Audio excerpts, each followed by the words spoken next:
Bon, je vous présente Shakespeare, qui est un petit chat qu'on a en famille d'accueil. Il partira je ne sais pas quand. Il est arrivé, il était tout malade, le pauvre, il avait le coryza, il l'a d'ailleurs un tout petit peu encore. Mais maintenant ça va beaucoup mieux, il mange, il fait tout, bien tout.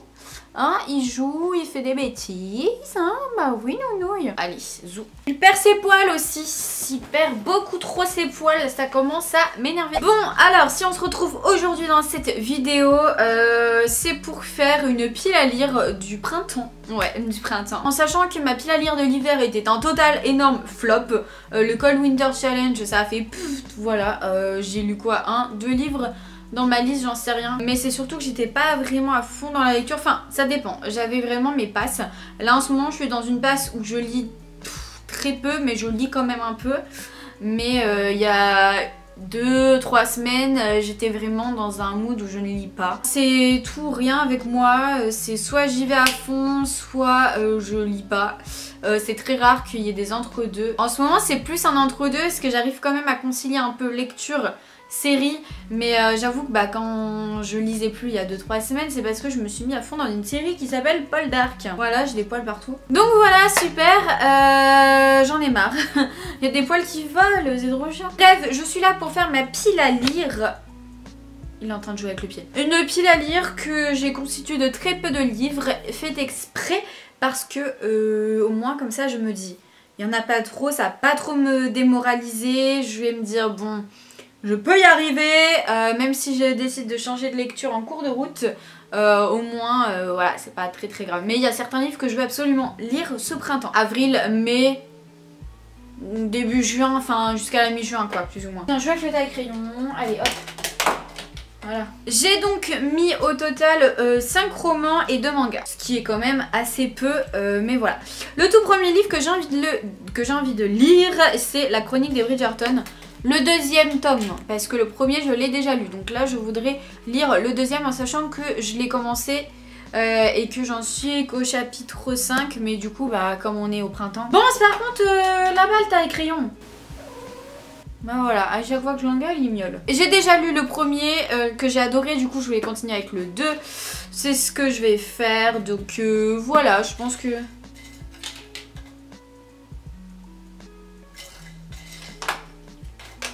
Pas l'impression de me déranger. Donc le foutre là-bas, tout taille crayon de merde. Tiens, hop, allez, va chercher. Voilà, je pense que tout le monde connaît plus ou moins cette saga, notamment avec la série. Les Chroniques de Bridgerton, et encore des voisins qui me regardent, j'en ai trop marre. Là c'est la honte, parce que c'est un beau gosse qui est en train de me regarder. Je sais plus quoi faire. Allez, finis ta clope là, et rentre chez toi. J'ai envie de continuer, pas besoin de vraiment vous présenter, hein. Je pense que ça se passe dans les années 1810-15. Et du coup on va suivre les aventures de... Le premier tome c'est les aventures de Daphné avec le duc. Deuxième tome c'est les aventures de Kate, je crois que c'est ça, avec Anthony, le frère de Daphné. Le deuxième livre que j'ai envie de découvrir c'est le livre de Sarah, Amour, gluten et sororité de S.A. Yarmond. Donc voilà, j'ai une petite dédicace trop mignonne en plus, franchement je suis trop ravie. Ça fait 2 semaines je crois que je l'ai reçu et que j'ai toujours pas commencé, mais comme je vous l'ai dit je suis pas à fond dans la lecture. Là je me suis remis Chronique de Bridgerton, mais j'en suis que j'habite 5 donc bon. Voilà, on va pas aller loin, mais je veux vraiment lire son livre ce printemps pour savoir, pour connaître son histoire et pour lire son premier livre quoi, c'est Sarah, donc c'est incroyable de se dire que ouais elle a écrit un livre quoi et je l'ai entre mes mains et que je l'ai toujours pas lu. Mais voilà, je sais pas vraiment de quoi ça parle, enfin j'ai lu vite fait les résumés. Mais ça a l'air un peu, j'ai l'impression, vite fait inspiré de sa vie, notamment sciences pâtisserie, machin truc, des trucs comme ça, enfin on verra, mais en tout cas trop hâte de le découvrir. J'ai envie de lire Les Étoiles de Noces Aide, le premier tome Vertige de Sophie Jomain, donc là c'est les éditions France Loisirs. Pourquoi j'ai envie de le lire? Parce que c'est Emma de la Bouquinade qui arrête pas d'en parler en bien. Elle a adoré ce livre et en fait en ce moment je me dis il me faut une lecture, des lectures surtout assez tranquilles, enfin sans vraiment prise de tête comme j'ai pas mal à faire à côté en fait, donc il me faut pas quelque chose qui me prenne trop la tête malheureusement, parce que sinon j'aurais mis du coup d'autres livres, mais là j'avoue que les livres que je mets c'est pas des lectures avec un monde hyper voilà, recherché à la Six of Crows ou Nevernight, ou voilà, enfin bref, non, il me faut pas de fantasy. Donc je n'en ai pas mis, voilà, super. Là c'est du fantastique, hein, mais bon, c'est sympatoche, hein. Je pense que c'est un peu en mode Twilight, voilà, juste du love to love. Je crois que c'est l'histoire d'une fille donc, qui s'appelle Anna et d'un garçon qui s'appelle je ne sais pas comment, et qui est loup-garou, je crois que c'est quelque chose comme ça. Mais je pense que si Emma l'a aimé de la bouquinade, je devrais l'aimer. Je voudrais lire ce petit livre, j'ai lu le premier chapitre et en fait je me suis dit pourquoi pas. Et bien Dansons maintenant de Karine Lambert dans les éditions Le Livre de Poche. Alors celui-là je l'avais eu en boutique d'occasion, brocante je sais plus, enfin bref je l'avais eu en occasion.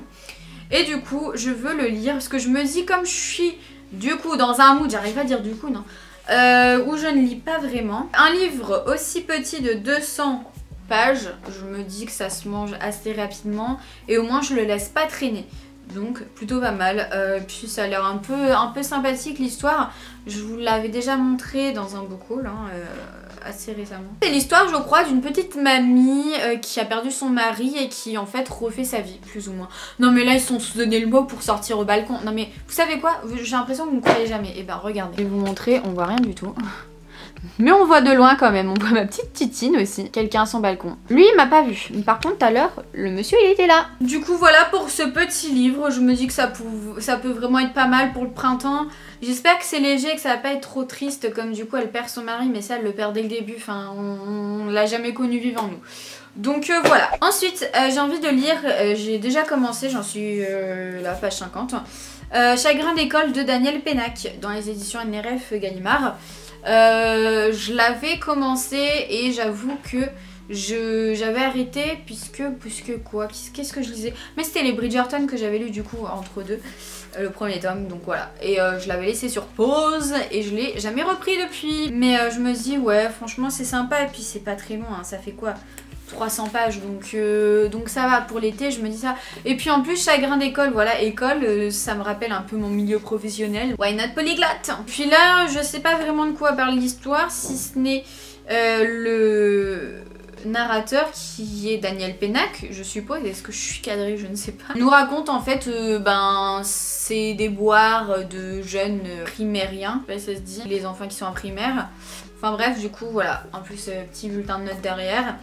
Et qu'il était assez dissipé je crois, enfin il était pas à fond dans les cours et pourtant il a fini écrivain le monsieur quand même. Ensuite, El día que sientas el latir de las estrellas de Dulcinea. Je vous l'ai montré dans mon dernier book haul normalement.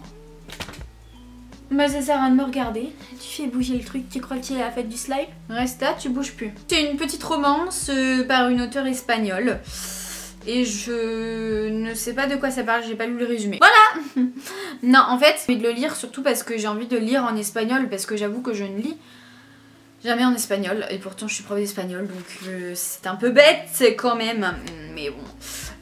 C'est surtout parce que les livres que je lis, soit c'est des auteurs français, soit c'est des auteurs américains, donc dans ce cas-là, je préfère lire la traduction française plutôt que lire la traduction espagnole. Mais j'avoue que les auteurs espagnols, bah j'en lis pas énormément, donc là je me dis... allez, go. Petite romance toute mignonne à ce qui paraît, donc je me dis pourquoi pas. En plus, je le trouve magnifique. Et puis Starbag, donc que demande le peuple? Et on finit tout doucement par deux mangas. Le tout premier, c'est Orange, de Ichigo Takano, dans les éditions Akata. Je sais pas vraiment de quoi ça parle, je l'ai pas lu encore, sinon je l'aurais pas mis là. Mais sinon je pense que ça parle du coup de eux qui sont au lycée je suppose, puis il doit se passer des petites choses. Mais pas mal de personnes ont adoré ce livre, ce manga, donc je me dis pourquoi pas, moi aussi je peux l'aimer. Et puis j'aimerais bien aussi découvrir Goodbye My Rose Garden de Dr Pepperco dans les éditions Komiku. Pareil je l'avais acheté celui-là, enfin pas du tout pareil en fait. Je l'avais acheté parce que j'avais adoré la couverture, je le trouvais trop beau, donc voilà. Angleterre, année 1900, je vous l'ai présenté dans mon dernier book haul. Je sais pas de quoi ça parle, mais je pense que ouais, ça peut être cool. Pas très explicatif hein, cette vidéo, pas très explicative. J'avoue que je connais pas grand chose hein, à chaque fois sur les livres que je vais lire. Et puis j'ai pas envie de lire les résumés juste pour en parler en vidéo. Je préfère regarder le mystère, le suspense. Donc voilà, en tout cas j'espère que ça va. N'hésitez pas à me dire si vous avez lu des livres que j'ai présentés. N'hésitez pas à me dire aussi en commentaire quelle est votre pile à lire à vous pour le printemps si vous en avez une. Sinon la prochaine vidéo dans laquelle je vais vous retrouver, ça va être un vlog de tout mon mois de mars, si je ne dis pas de bêtises, à moins que je cale une autre vidéo avant. Vous verrez, ça se trouve Shakespeare ne sera plus parmi nous, qui sait. Pas parce que je l'aurais tué, hein, parce qu'il sera parti chez sa famille, hein, vous inquiétez pas. Quoique, vilain, ouais, c'est toi le vilain. Tu peux faire le tout mignon maintenant, hein. Allez, on va montrer aux gens comment tu fais le tout mignon. Voilà Shakespeare qui fait le tout mignon. Oh, demain il a rendez-vous chez le véto parce qu'il a un petit œil qui pleure. Donc il avait le coryza, oula, c'est très flou. Il avait le coryza, mais c'est peut-être pas vraiment terminé. Enfin, en tout cas, il va beaucoup mieux maintenant. Mais c'est juste que, voilà, son petit œil qu'il est en train de fermer, là. C'est pas normal, tout ça, hein, bibouille. Donc, si vous êtes sur Caen, il est à adopter, ce petit ange. Et démon aussi, parfois. Gros bisous, les gens.